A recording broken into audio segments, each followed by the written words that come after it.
امریکی صدر نے یرغمالیوں کی واپسی خوش آئند قرار دے دی ہے۔ حماس کا کہنا ہے کہ 8 مہینوں کے بعد صرف 4 قیدی رہا کروانا اسرائیل کی کامیابی نہیں، ناکامی ہے۔ اسرائیلی وزیر اعظم نیتن یاہو نے ریسکیو آپریشن کے بعد غزہ میں مزید خونی کارروائیوں کا اعلان کر دیا۔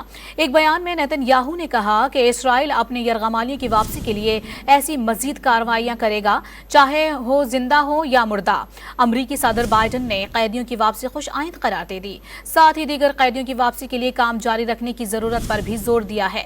امریکی مشیر قومی سلامتی جیک سلیون نے واضح کیا ہے کہ امریکہ قیدیوں کی واپسی کی حمایت کرتا ہے، چاہے وہ مذاکرات سے ہوں یا کسی اور طریقے سے۔ ادھر حماس نے آپریشن اسرائیلی ناکامی قرار دیتے ہوئے واضح کیا ہے کہ فلسطینی اسرائیل کے سامنے نہیں جھکیں گے۔